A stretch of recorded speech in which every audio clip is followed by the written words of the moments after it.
In a bustling Manhattan hotel, Aisha Thompson, a black maid with a quiet demeanor, answered a guest's phone call in fluent Dutch, her voice steady and professional. The millionaire businessman on the other end, expecting a routine response, froze in shock, his curiosity piqued. Moments later, he insisted on meeting the woman whose unexpected skill had just turned his world upside down. Aisha Thompson had worked at the Grand Meridian Hotel for nearly 3 years. At 32, she was known among her colleagues for her diligence and discretion. She moved through her shifts with a calm efficiency, cleaning suites, restocking supplies, and ensuring every guest's needs were met.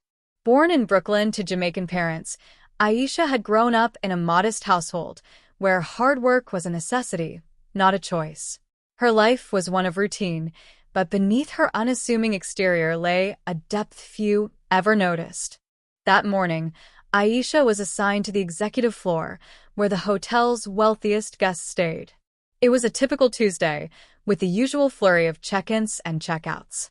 She was in the middle of tidying a suite when the phone on the nightstand rang. Most calls went to the front desk, but occasionally, guests would dial the room directly, expecting immediate assistance. Aisha hesitated for a moment, then picked up the receiver, assuming it was a simple request for extra towels or a late checkout. "Hello, Grand Meridian Hotel. How may I assist you?" she said, her tone polite but firm. The voice on the other end was brisk, speaking in Dutch. "Goedemiddag, ik heb een probleem met de booking van mijn vergadering. Kunt u dit onmiddellijk oplossen?" Without missing a beat, Aisha responded in fluent Dutch, her words clear and precise. "Natuurlijk, meneer.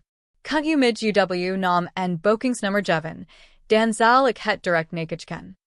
There was a pause, a heavy silence that stretched longer than expected. Aisha waited, unsure if the call had dropped. Then the man spoke again, this time in English, his voice tinged with surprise. "Who was this? I'd like to speak with you in person. Can you come to the penthouse suite?" Aisha's heart skipped a beat. The penthouse suite was reserved for the hotel's most elite guests, and she knew exactly who was staying there: Willem van der Berg, a Dutch millionaire known for his tech empire and no-nonsense demeanor. She had seen his name on the guest list and overheard staff whispering about his influence. Meeting a guest in person was unusual, especially for someone in her position. But she couldn't refuse. "Of course, sir," she replied, keeping her voice steady. "I'll be there shortly." Aisha hung up the phone, her mind racing. She had learned Dutch years ago, almost by accident. During high school, she had taken a language elective on a whim, and her teacher, a kind woman from Amsterdam, had encouraged her to keep practicing. Over time, Aisha found herself drawn to the language, studying it in her spare time through books and online courses. It was a private passion, something she rarely shared with anyone, let alone used at work. How had van der Berg known to call her directly? And why did he want to see her? She informed her supervisor, Maria, that she'd been summoned to the penthouse. Maria raised an eyebrow but nodded, used to the eccentric requests of wealthy guests. Aisha took the service elevator to the top floor, her hands smoothing her uniform as she tried to quell her nerves. She had dealt with demanding guests before, but this felt different. There was something about the man's tone, curiosity, not anger, that unsettled her. When she knocked on the door of the penthouse, it opened almost immediately. Willem van der Berg stood there, a tall man in his late 50s with sharp blue eyes and a tailored suit. His presence was commanding, but his expression was one of intrigue rather than arrogance. "You're the one who answered the phone?" he asked, his Dutch accent faint but noticeable. "Yes, sir," Aisha said, standing straight. "I'm Aisha Thompson, part of the housekeeping staff." Van der Berg studied her for a moment, his gaze assessing but not unkind. "Come in," he said, stepping aside. "I'd like to know how Hotel Maid in New York speaks Dutch like a native." Aisha hesitated, then stepped into the suite. She stood near the door, keeping her posture professional. "I studied it in school," she said simply. "I've always enjoyed languages." Van der Berg raised an eyebrow, clearly unconvinced by the brevity of her answer. "That's more than schoolroom Dutch," he said. "You spoke with the fluency of someone who's lived in the Netherlands. Have you?" "No, sir," Aisha replied. I've never been. I just practiced a lot. Online courses, books, that sort of thing. He nodded slowly, as if piecing together a puzzle. Interesting. And how many other languages do you speak? Aisha shifted slightly, uncomfortable with the spotlight. A few, she admitted. Spanish, some French, and a bit of German. Vanderberg's eyes narrowed, but there was a spark of admiration in them. And you work as a maid? Aisha felt a flicker of defensiveness, but kept her tone neutral. It's honest work, sir. It pays the bills. He held up a hand, as if to stop any misunderstanding. I meant no offense. I'm just surprised. Someone with your skills could be doing well more. Aisha didn't know how to respond. She had heard similar comments before from teachers, from friends, who wondered why she hadn't pursued a better career. But life wasn't that simple. After high school, she had taken community college classes, hoping to become a translator, but family obligations and financial struggles had derailed those plans. Her mother's illness had drained their savings, and Aisha had taken the hotel job to support her family. It was steady, reliable, and she was good at it. Dreams of something else had faded over time. Vanderberg seemed to sense her reluctance to elaborate. He changed the subject, his tone brisk but warm. I called because I have a problem with a meeting room booking, but I also want to discuss something else. My company is hosting a conference in Amsterdam next month, and we're short on interpreters. Your Dutch is impeccable. Would you consider a temporary assignment? Aisha blinked, caught off guard. An assignment? In Amsterdam? Yes, he said, as if it were the most natural thing in the world. It's a 3-day event. We'd cover your travel, accommodations, and a generous fee. You'd be translating for executives during meetings. It's high pressure, but I suspect you can handle it. Aisha's mind spun. The offer was tempting, but it felt surreal. She had never left the United States, let alone worked as an interpreter for a global company. Doubts crept in about her ability, her inexperience, and the logistics of leaving her job, even temporarily. But there was also a spark of excitement, a chance to use her skills in a way she had never imagined. I need to think about it, she said finally. It's a big decision. Vanderberg nodded, unfazed. Of course. Take a day or two. Here's my card. Call me directly when you decide. He handed her a sleek business card with his name and a private number. Aisha took it, her fingers brushing the embossed text. She thanked him, promised to follow up, and left the suite, her thoughts a whirlwind. Back in the staff room, Aisha confided in her friend and co-worker, Latoya, who was folding linens nearby. Latoya's eyes widened as Aisha recounted the conversation. Girl, are you serious? A millionaire wants you to fly to Amsterdam? You better say yes. Aisha laughed, but her uncertainty lingered. It's not that simple. What if I mess up? I've never done anything like this. Latoya shook her head. You speak Dutch like you were born there. And you're smart. You've got this. When's the last time you did something for you?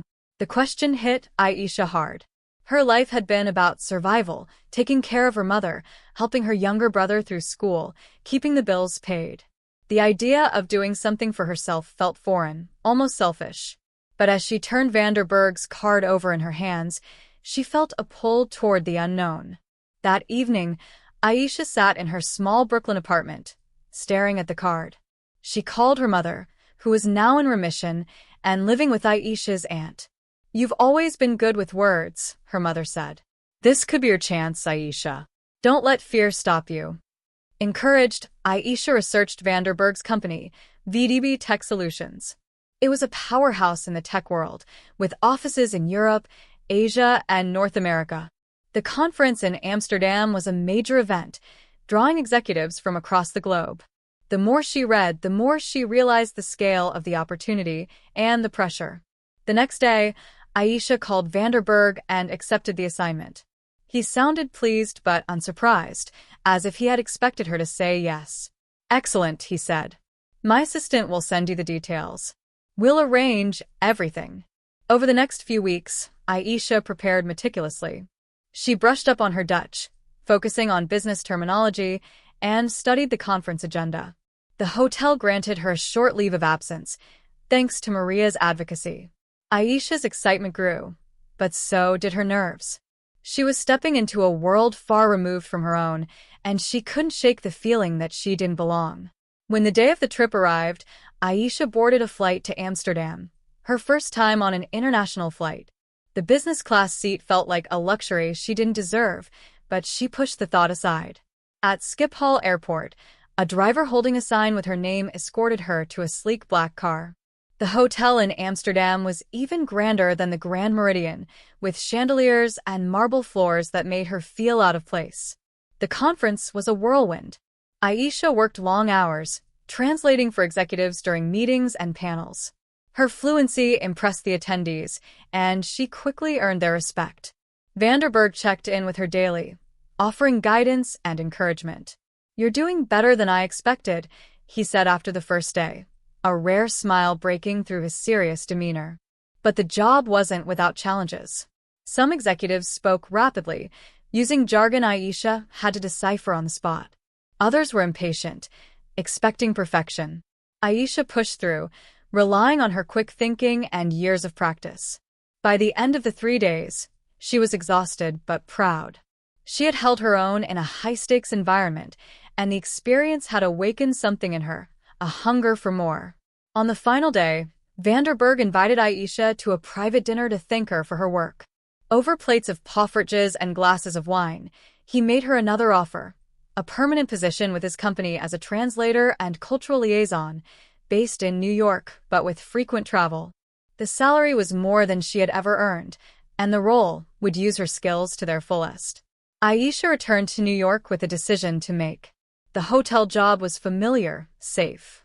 But Vanderberg's offer was a chance to redefine her life.